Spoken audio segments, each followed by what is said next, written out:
सहकारी संस्था, बँक आणि साखर कारखान्यांच्या माध्यमातून महाराष्ट्रानं देशाला विकासाचा आदर्श दिलाय. दत्ताजीराव कदम यांनी सहकाराच्या माध्यमातून ग्रामीण भागाच्या प्रगतीसाठी आयुष्य वाहिलंय. त्यांच्या कार्यामुळे हजारो शेतकरी आणि सर्वसामान्यांना विकासाची नवी दिशा मिळाली आहे. त्यामुळे त्यांच्या उल्लेखाशिवाय महाराष्ट्राच्या सहकाराचा इतिहास अपूर्ण असल्याचं खासदार शरद पवार यांनी सांगितलं.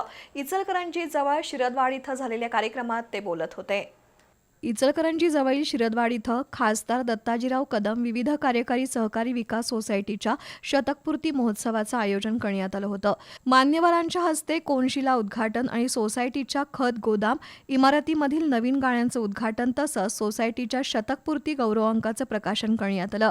1926 साली स्थापन केलेल्या या सोसायटीनं 100 वर्षांपासून ग्रामीण भागातील शेतकरी सर्वसामान्यांना बळ देण्याचं कार्य केलंय. सहकाराच्या माध्यमातून महाराष्ट्राला देशात वेगळी ओळख मिळवून देण्यात खासदार दत्ताजीराव कदम विविध कार्यकारी सहकारी सोसायटीचा मोठा वाटा असल्याचं खासदार धनंजय महाडिक यांनी सांगितलं. तर शेतकऱ्यांना आर्थिक बळ देण्यासाठी विविध सहकारी संस्थांच्या माध्यमातून विकास कामांचं जाळं उभारल्यानं ग्रामीण अर्थव्यवस्थेला नवी दिशा मिळाल्याचं सहकार मंत्री बाबासाहेब पाटील यांनी नमूद केलं.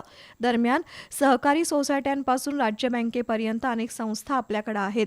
या कारखानदारीनं निवड महाराष्ट्र नाही तर सगळ्या देशभरात सहकाराच्या माध्यमातून कारखानदारी उभी करून त्याला ताकद आणि योग्य विचार द्यायचं काम या भागातील नेतृत्वानं केलं हे आपण विसरू शकत नाही, असे गौरवोद्गार खासदार शरद पवार यांनी काढले.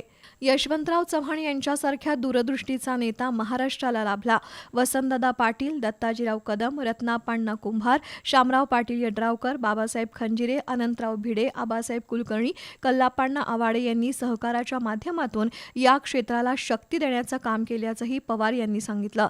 कार्यक्रमाला माजी खासदार कल्लाप्पा आवाडे, खासदार धैर्यशील माने, आमदार राजेंद्र पाटील यड्रावकर, राहुल आवाडे, आमदार अशोकराव माने, गणपतराव पाटील, बाबासाहेब पाटील आसुर्लेकर, संस्थेचे अध्यक्ष अभिजित पाटील, उपाध्यक्ष विशाल खोत, रणजित कदम यांच्यासह पंचायत समितीचे सदस्य, शिरोळ तालुक्यातील संस्था, राजकीय पक्षांचे पदाधिकारी आणि ग्रामस्थ उपस्थित होते.